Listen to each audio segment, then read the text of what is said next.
Hello friends, welcome to home makers Pavul. நம்ம இன்றைக்கி பார்க்க போகிறது எலுமிச்சை ஊறுகாய். ஒரு வருஷம் ஆனாலும் கெடாமல் இருக்கிற மாதிரி எப்படி செய்கிறதுன்றது தான் நம்ம டீட்டெயில்டாக இன்றைக்கி இந்த வீடியோவில் பார்க்க போகிறோம். நம்ம அடுத்து மாங்காய் ஊறுகாவும் ரெசிபி அப்லோட் பண்ணுறோம். ஃபஸ்ட்டு நம்ம இன்றைக்கி இந்த எலுமிச்சை ஊறுகாவை எப்படி செய்கிறது, இது ஒரு வருஷம் கெடாமல் எப்படி நம்ம யூஸ் பண்ணலான்றதையும் இந்த வீடியோவில் நம்ம டீட்டெயிலாக பார்க்கலாம். வாங்க டீட்டெயில்டு வீடியோக்குள்ளே போகலாம்.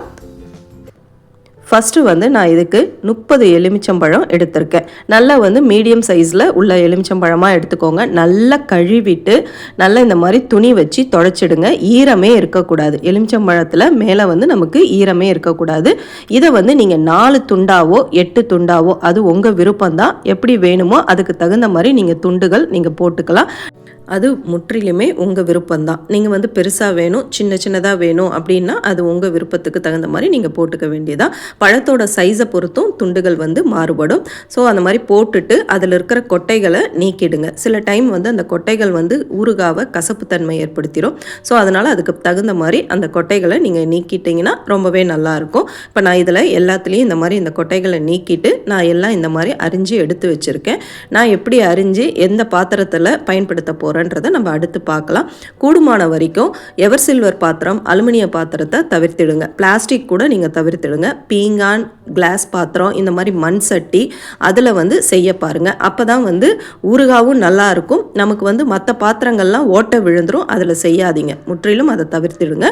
இப்போ இந்த மாதிரி மண் சட்டியில் நல்ல க்ளீனான மண் சட்டி, கழுவி காய வச்சு எடுத்த மண் சட்டியில் நம்ம எல்லா எலுமிச்சம்பழத்தையும் அரிஞ்சு இந்த மாதிரி போட்டுக்கிட்டோம்.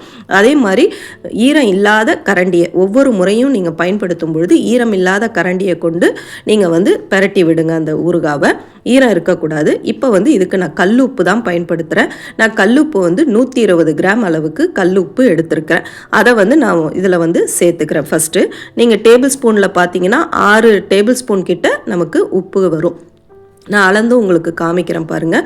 கூடுமான வரைக்கும் கல் உப்பே பயன்படுத்துங்க. பொடி உப்பு வேண்டாம்.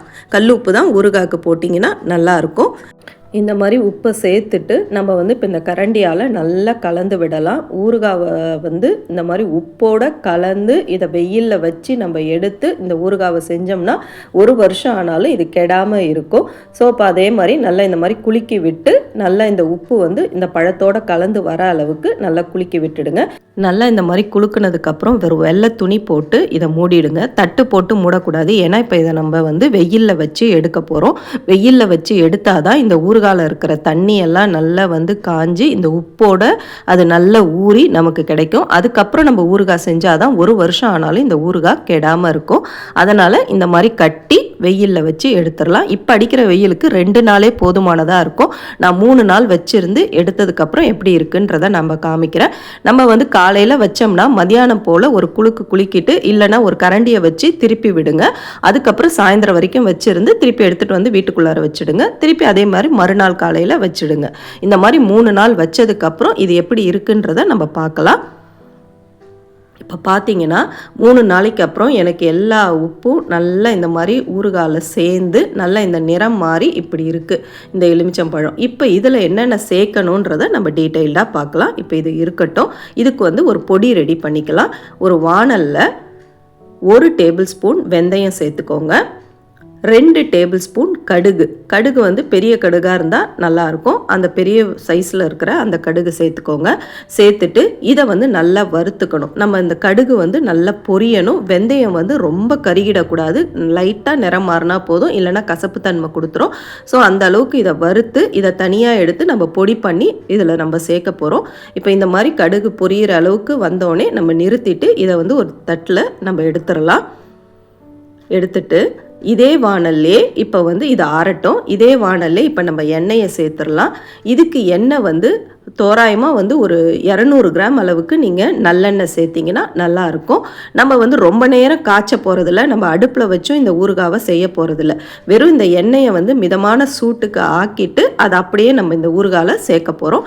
ஸோ 200 கிராம் அளவுக்கு நல்லெண்ணெய் எடுத்திருக்கேன். அதை லைட்டாக சூடு பண்ணிக்கோங்க.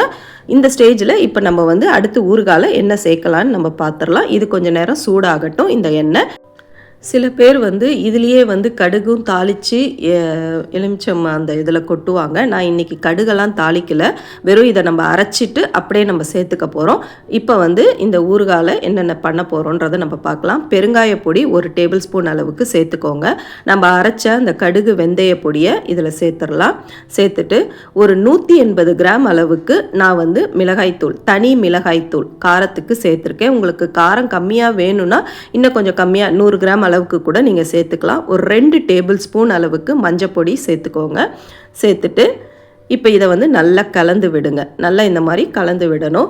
நான் முன்னமே சொன்ன மாதிரி தான், ஊறுகாய்க்கு உங்களுக்கு உப்பு காரம் உங்கள் தகுந்த மாதிரி நீங்கள் கம்மியாக வேணும்னா அதுக்கு தகுந்த மாதிரி இதனுடைய அளவுகள்லேருந்து நீங்கள் குறைச்சிக்கலாம். இது வந்து கரெக்டான அளவுகளாக இருக்கும். காரம் உப்பு எல்லாமே நான் சொன்ன அளவுகள் கரெக்டாக இருக்கும். இப்போ இந்த மாதிரி நல்லா கலந்து விட்டுட்டு இப்போ நம்மளுக்கு எண்ணெய் சூடாக இருக்கும் அதை வந்து இதில் சேர்த்துடலாம். இப்போ இந்த மாதிரி சேர்த்துருங்க. நம்ம இதை அடுப்புலேயே வைக்க போகிறதில்ல, இதை அப்படியே நம்ம இப்போ கலந்து விட்டுட்டு இதை வந்து நம்ம அடுத்து ஒரு 3 நாள் வெயிலில் வச்சு எடுக்க போகிறோம். அவ்வளோதான், நம்மளுக்கு எலுமிச்சை ஊறுகாய் சூப்பராக ரெடி ஆகிடும். இதை நம்ம வீட்லேயே இந்த மாதிரி கொஞ்சம் கொஞ்சமாக செஞ்சு வச்சுக்கும் பொழுது நல்லாவும் இருக்கும். நம்மளுக்கு வந்து வெளியில் வாங்குறதுல காடிலாம் சேர்ப்பாங்க, அதெல்லாம் சேர்க்காம நம்ம வந்து ஆரோக்கியமாக இந்த மாதிரி செஞ்சு சாப்பிடும் பொழுது ஊறுகாய் வந்து நமக்கு நாள்பட்டும் வரும், உடம்புக்கும் ரொம்ப நல்லது. இப்போ பார்த்தீங்கன்னா நல்லா இந்த மாதிரி கலந்து விட்டுட்டேன். இப்போ இதை வந்து திருப்பி நம்ம ஒரு துணி போட்டு அதே மாதிரி அந்த வெள்ளை துணியை போட்டு மூடி வெயிலில் ஒரு 3 நாள் வச்சு நம்ம எடுக்க போகிறோம். அவ்வளோதான், நம்ம எலுமிச்சை ஊறுகாய் அடுத்த 3 நாளில் சூப்பராக ரெடி ஆகிடும். அதுக்கப்புறம் இதை வந்து கண்ணாடி பாட்டில்லையோ இல்லை பீங்கான் பாட்டில்லையோ போட்டு வச்சுக்கிட்டிங்கன்னா, ஈரம் போடாத ஒரு ஸ்பூன் மட்டும் பயன்படுத்தினீங்கன்னா வெளியிலே வச்சு கூட நீங்கள் 1 வருஷம் இந்த ஊறுகாவை நீங்கள் பயன்படுத்தலாம். இப்போ 3 நாளைக்கு அப்புறம் இதை வந்து காய வச்சு எப்படி இருக்குன்றதை நம்ம வந்து இப்போ பார்க்கலாம். அதில் வந்து அந்த எண்ணெய் வந்து நமக்கு பிரிஞ்சு அழகாக மேலால் வந்திருக்கும். இதே மாதிரி தான் நடுவில் கிளறி மட்டும் விடுங்க. இப்போ பார்த்தீங்கன்னா 3 நாளைக்கு அப்புறம் நமக்கு ஊறுகாய் இந்த அளவுக்கு ஊறி எவ்வளோ சூப்பராக இருக்குது பாருங்கள். இது இன்னும் 15 நாள் கழித்து நீங்கள் சாப்பிட்டு பார்த்தீங்கன்னா இன்னும் இந்த எலுமிச்சம் பழத்தில் இருக்கிற புளிப்பு காரம் உப்பு எல்லாமே ரொம்பவே நல்லாயிருக்கும்.